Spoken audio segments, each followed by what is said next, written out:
क्या लिखा है ये log e x base e। Chemistry में बेस कभी e नहीं चलता, केमिस्ट्री में most of the time base चलता है 10, चलता है m n plus slash m is equal to e not m n plus slash m plus 0.059 divide by n into में log 10 m n plus divide by m। बोलो बात सही है कि नहीं दिखाई? नाउ सो नर्नस्ट समीकरण,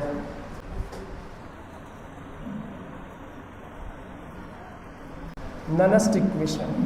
देखिए किसी इलेक्ट्रोड का अपचयन, मतलब जैसे कि जिंक और कॉपर के केस में कॉपर की बात चर्चा चल रही है, जैसे कॉपर का अपचयन कैसे हुआ था कि कॉपर अपनी किसी ऑक्सीकरण अवस्था में था, उसने इलेक्ट्रॉन ग्रहण किए और आपका कॉपर मान लिए कि अपनी अवस्था में आ गया सॉलिड के फॉर्म में। तो ये कैसा है, ये ना जनरल इक्वेशन लिख दिया किसी भी इलेक्ट्रोड के लिए, किसी भी धातु आयन के लिए।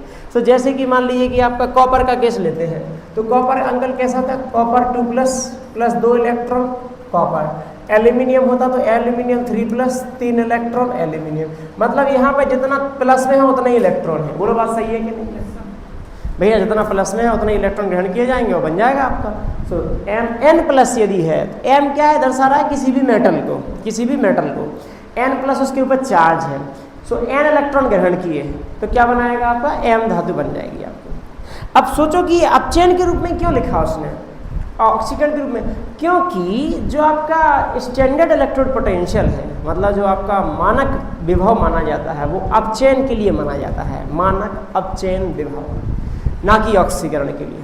अच्छा अब तो उसने क्या किया, उसने ये बोला कि भैया इसका मतलब देखो, पहली बात तो ये कि ये चीज़ें कोई ऐसी नहीं है कि जो मतलब आपकी हम लिख देंगे और मान ली जाएंगी। उन्होंने एक्सपेरिमेंट के बेसिस पर अलग अलग मानों, अलग अलग सांद्रता के मानों पर, अलग अलग तापमानों के मानों पर निकालने के बाद कोई आपका समीकरण सामने आता है आपके सामने।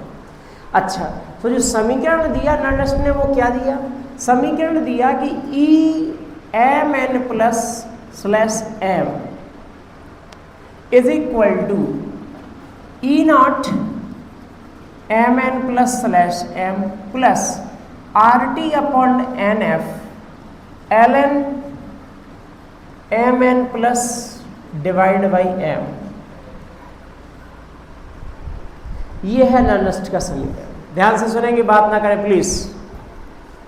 और एक और महत्वपूर्ण बात, किताबों में इसके अलग अलग रूप भी हमें देखने को मिलते हैं। हम यहीं पे बना देंगे आपके कई रूप, ठीक है देंगे। तो वो एक ही चीज़ को बताते हैं, ऐसा नहीं है कि अलग चीज़ को बताएंगे, लेकिन आपका रूप मिलते हैं इसमें। देखो एक बात समझ लो, ये सवाल यदि आता है और यही अटेम्प्ट करना पड़ेगा और आपने समझा नहीं है तो बिल्कुल हम ये बोल रहे हैं कि मतलब जैसे कोई दाल चावल की मतलब खिचड़ी बनती है ना, तो आपको कर भी नहीं उठा पाएंगे, खिचड़ी तो बात की बात है। अगर आपको समीकरण ही नहीं याद होगा तो आप आगे क्या ड्राइव करेंगे, आगे क्या लिखेंगे। पहले तो समीकरण ही दिमाग में रखना पड़ेगा कि आपको कि समीकरण है क्या। देखो समीकरण के अंदर दो बातें के बारे में कैलकुलेशन है। बेसिकली कैलकुलेशन तो कई चीज़ों को लेकर है इसके अंदर, लेकिन ये जो मान निकाल रहे हैं ना, ये पता है क्या निकाल रहे हैं, और ये मान है क्या, ये मान है वो जो हमने विद्युत रासायनिक श्रेणी से उठाया है। विद्युत रासायनिक श्रेणी में स्टैंडर्ड कंडीशंस पर, मतलब सांद्रता का मान 1 हेम है, यदि आपका गैस है तो 1 बार या 1 एटीएम है, 298 केल्विन का तापमान है, उस कैलकुलेशन से जो आपका विभव आ रहा था वो है ये।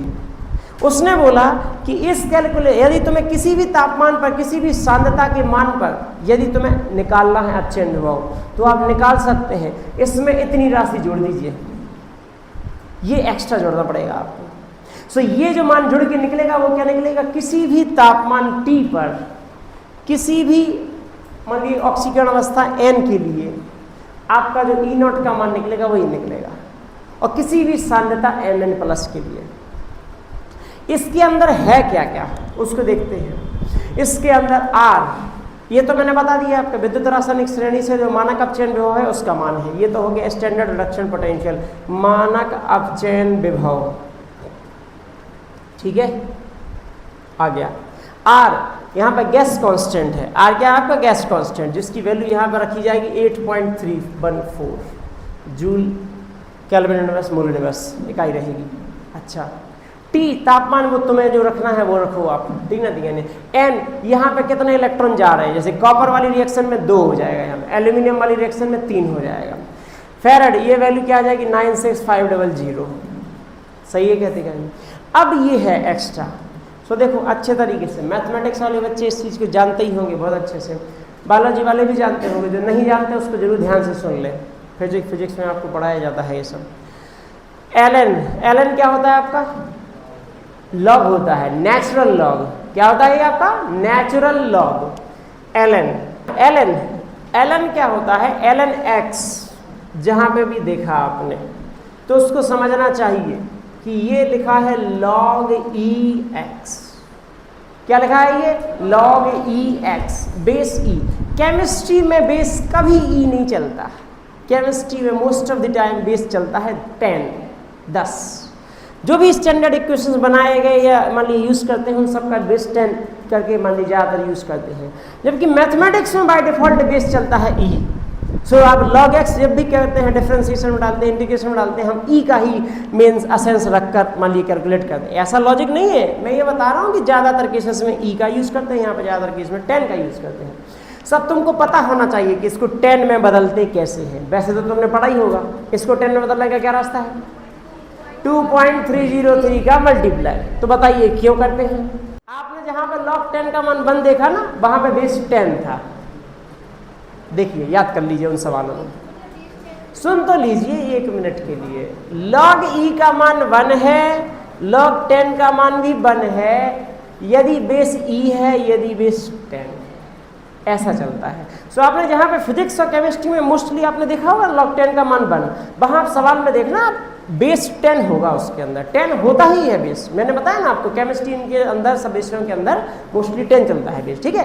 लेकिन जहाँ पे आपने log e का मान देखा ना 1, वहाँ बेस e ही होगा, हो नहीं सकता है आपका, कोई बात नहीं। सुने, log की एक बेस चेंज की प्रॉपर्टी ये होती है कि log में अगर बेस a बेस b है और नंबर है क्या आपका a, तो आप मन चाहे बेस को ला सकते हैं इसमें, log c a log c b। बोलो बात, ये बात पढ़ाई थी, मैं तो पढ़ाई थी, एटलीस्ट जिनको नहीं पता है वो आप देख लीजिए कम से कम, ये प्रॉपर्टी होती है। अब तुम्हें एक और प्रॉपर्टी होती है log में बेस चेंज की, log b a is equal to 1 upon log a b। But इस प्रॉपर्टी की प्रॉब्लम ये है कि जो यहाँ होगा वही बनेगा बेस। इस प्रॉपर्टी की में फायदा ये है, हम जो चाहे वो बेस बना सकते हैं। अब यहाँ पर यदि आपने ये लगाया तो बेस x बन जाएगा, तो हमें कोई फायदा नहीं मिलेगा, हमें 10 चाहिए है। सो हम क्या करेंगे, ये वाली प्रॉपर्टी लगाएंगे, c का मान रखेंगे 10, log 10 ऊपर वाला a था तो a यहाँ पे क्या है x, ये क्या है log 10 e, ये आ गया। अब देखो यहाँ पे, अब मैंने इसको अलग अलग कर दिया, ये log 10 e है, ये अलग कर दिया, 1 by log 10 e इंटू में log e x, ठीक है। इसमें लगाया ये प्रॉपर्टी log बीट a वाला, सो ये ऊपर पहुंच गया, ये क्या हो गया log e 10 into log 10 x, इसका मान होता है 2.303।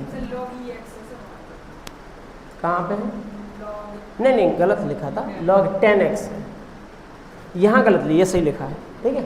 अरे 10 है ऊपर, ठीक है, log 10x log 10, इसका मान है 2.303। ये भी आसमान से नहीं गिरा है मान, क्योंकि log की प्रॉपर्टी क्या होती है, log के मुताबिक क्या होता है, log 2 8 का मान 3 होता है कि नहीं होता है, यस और नो।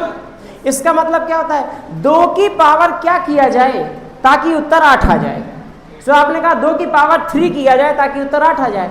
इसके मुताबिक e की पावर क्या किया जाए, लेट से p किया जाए ताकि उत्तर कितना आ जाए 10।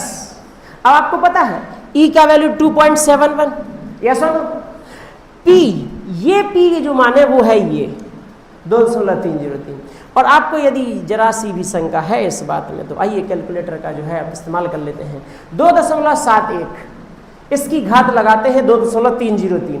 अब ये मान अप्रोक्सीमेटेड मान है, ध्यान रखना, हम एग्जैक्टली 10 पे नहीं पहुंच पाए, वी आर क्लोज टू 10, क्योंकि 303 के आगे भी मान है और 2.71 के आगे भी मान है, लेकिन स्टिल इसकी पावर अगर आप 2.303 लगाया तो देखिए उत्तर आएगा 9.93। अब ये यदि आपने पूरा सही वैल्यू रखा, इसका सही वैल्यू रखा तो बिल्कुल एग्जैक्टली आपका 10 के क्लोज आएगा। नहीं 304 तो शायद निकल जाएगा, शायद नहीं निकलेगा, लेकिन इसके मान भी रहेगा ना, चक्कर है ये, ठीक है। 2.71 का भी तो आपने 2 डिजिट था, जैसे पाई का माना 3.14 ले लेते हैं, तो 3.15 के बाद 1 1 4 1 5 7 2 8 आगे है मान, ठीक है। यानी आप वो मान लेते ही नहीं हैं। खैर ठीक है, हल्ला नहीं, शांत रहिए। सो मैंने आपको ये करके बता दिया ये वैल्यू कहाँ से आती है, ये वैल्यू ऐसी नहीं आ जाती है। किसी ने कहा कि कहाँ से आती है, वैल्यू है भाई, प्रॉपर्टी लगा के log E10 की वैल्यू है वो 2.303, ठीक है। अभी हमने क्या सीखा यहाँ पे, हमने ये सीखा कि ln x का वैल्यू 2.303 इंटू में log 10x होता है, यस और नो? ये वैल्यू यहाँ पर रखना है,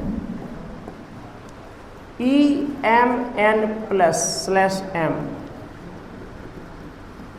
देखो जो लोग बात कर रहे हैं, इतना सा बात समझ लीजिए, पेपर में अगर धोखे से भी आया ये तो आपको जो है समझ में आ जाएगा। अभी टेस्ट आने वाला है, सो घर पे आके समझ में आ जाएगा पूरा, जितना भी नेक्स्ट है। देखो यहाँ पे RTNF, इस ln को बदलेंगे, कैसे बदल देंगे, log में, log 10 में 2.303 का गुणा करना पड़ेगा। सो 2.303 का गुणा लिख देते हैं आगे, 2.303 RT बटे में क्या आ जाएगा, NF, ये क्या हो जाएगा, log 10 MN प्लस अपॉन में M, ठीक। हेलो प्लीज शांत रहिएगा, ध्यान से सुनिए। नाउ इसके अंदर RT और F का वैल्यू रख रहा हूँ।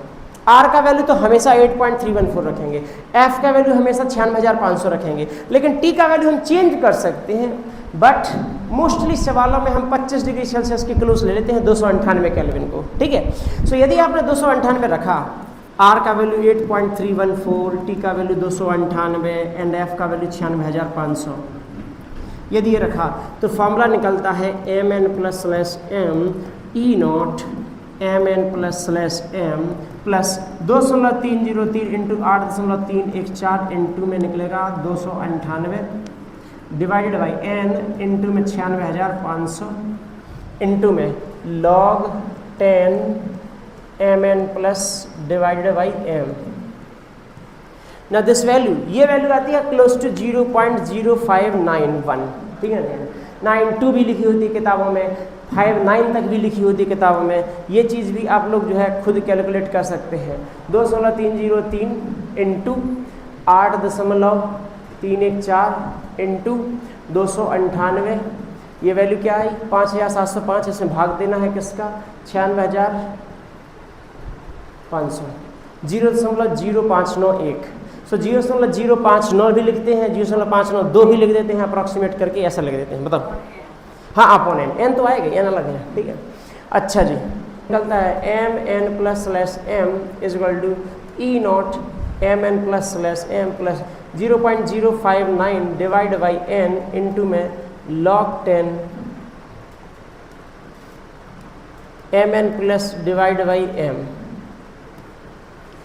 बोलो बात सही है कि नहीं, दिक्कत? नाउ सॉलिड की सांद्रता, नीचे ये m तो सॉलिड बन गया था, ठीक है। m सॉलिड की सांद्रता हमेशा 1 यूनिट ली जाती है, हमेशा। प्योर छड़ है या मान लीजिए इलेक्ट्रोड है, सॉलिड के लिए यदि सांद्रता लिखनी है तो हमेशा 1 ली जाएगी, क्योंकि ये माना जाएगा कि इसके साथ कुछ भी मिला हुआ नहीं है, वही लगातार आपका मान लीजिए कि इकट्ठा हो रहा है, इसकी सांद्रता कुछ ना कुछ आएगी। ये है क्या लेकिन ये दोनों, इसलिए सवालों में आपको ये और भी लिखना पड़ेगा। हालांकि ये जो है समीकरण के अलग अलग रूप देखने को मिलते हैं। हाँ ये है मानक अपचयन विभव, ये है किसी तापमान 298 पर। हालांकि यदि तुम्हें किसी और तापमान पर निकालना है तो यहाँ चेंज करना पड़ेगा 298 को, फिर तुम इस फॉर्मूले का यूज नहीं कर पाओगे 0.059 का। सांद्रता बिलियन में सांद्रता कितनी है, जैसे MN प्लस लगातार जिंक में जंप कर रहा है तो वो कितनी हो रही है उसकी सांद्रता, वो जो सांद्रता का मान आएगा वो यहाँ लिखी जाएगी इसकी MN प्लस की, ठीक है। सो ये जो है E0 MN plus M plus 0.059 divide by n log 10, इसका वैल्यू यदि, हाँ एक सेकेंड, ये तो ठीक है, इसका वैल्यू बन रखे खाली वो रह जाएगा, क्योंकि ये फॉर्मूला ऐसा ही लिखा जाता है। सॉलिड है तो बन रखेंगे, गैस है तो उसका पार्शियल प्रेशर आता है फिर, ठीक है। अब सुनिए यहाँ पे MN प्लस और M में आप बताना हमको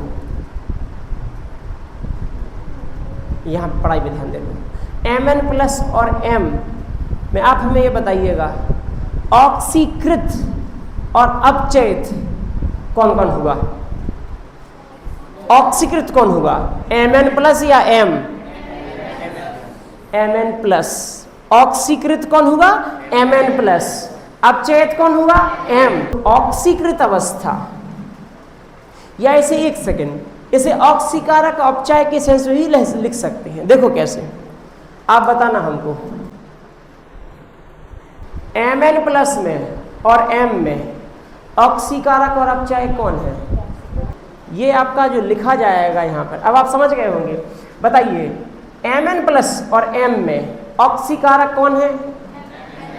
Mn+। ठीक है, तो ये कौन सी अवस्था है आपकी? ऑक्सीकारक अवस्था। ये कौन सी आपकी? अपचय, ऑक्सीडाइज्ड स्टेट और आपकी रिड्यूस्ड स्टेट, वो ठीक है।